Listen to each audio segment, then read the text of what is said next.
আজকের আলোচনা বিষয় হচ্ছে দশম শ্রেণীর সপ্তম অধ্যায়ের একটি গুরুত্বপূর্ণ প্রশ্ন, যেটি হচ্ছে ভারতের সশস্ত্র বিপ্লবী আন্দোলনে মাস্টারদা সূর্য সেনের অবদান, অথবা সূর্য সেন স্মরণীয় কেন, অথবা প্রশ্নটা এভাবে আসতে পারে চট্টগ্রাম অস্ত্রাগার লুণ্ঠন সম্পর্কে লেখো। 4 মার্কের মূলত একটি প্রশ্ন।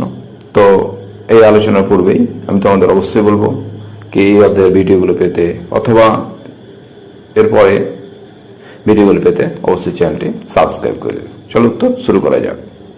ভূমিকা। বাংলার সশস্ত্র বিপ্লবী আন্দোলনের নেতৃবৃন্দের মধ্যে বিশিষ্ট স্থান অধিকার করে আছেন মাস্টারদা সূর্য সেন।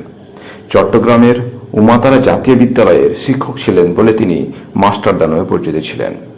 আইন অমান্য আন্দোলন চলাকালীন তিনি এক সশস্ত্র বিপ্লবী আন্দোলনের পরিকল্পনা করেন, যার ফলশ্রুতি ছিল চট্টগ্রাম অস্ত্র লুণ্ঠন। মাস্টারদা সূর্য সেনের বৈপ্লবিক কার্যকলাপ। মাস্টারদা সূর্য সেন যে সমস্ত বৈপ্লবিক কার্যকলাপ করেন সেগুলো হল নিম্নরূপ। বিপ্লবী সংগঠন স্থাপন। মাস্টারদা সূর্য সেন সশস্ত্র অভ্যুত্থান ঘটানোর উদ্দেশ্যে বেঙ্গল ভলেন্টিয়ার্স দলের সদস্য অনন্ত সিং, গণেশ ঘোষ, নির্মলা সেন, অম্বিকা চক্রবর্তী প্রমুখ তরুণকে নিয়ে 1928 খ্রিস্টাব্দে গড়ে তোলেন ইন্ডিয়ান রিপাবলিক আর্মি নামে একটি দল। তারপর পয়েন্টটি হচ্ছে চট্টগ্রাম অস্ত্রাগার লুণ্ঠন। 1930 খ্রিস্টাব্দের 18 এপ্রিল মধ্যরাতে অম্বিকা চক্রবর্তী, লোকনাথ বল, গণেশ ঘোষ প্রমুখ সঙ্গীকে নিয়ে সূর্য সেন চট্টগ্রাম অস্ত্রাগার লুণ্ঠন করেন।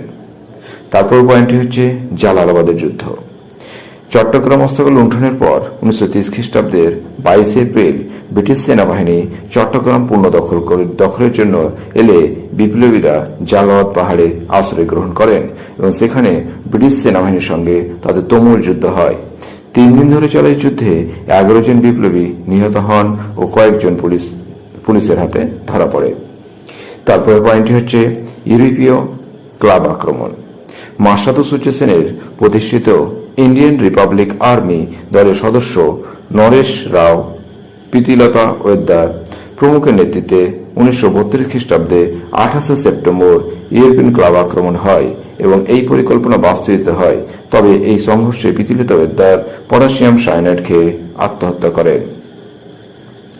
তারপরে পয়েন্টটি হচ্ছে স্বাধীন সরকার প্রতিষ্ঠা ও সূর্য সেনের ফাঁসি। চট্টগ্রাম অস্ত্রাগার লুণ্ঠনের পর মাস্টারদা সূর্য সেন চট্টগ্রামে একটি স্বাধীন সরকার প্রতিষ্ঠা করেন।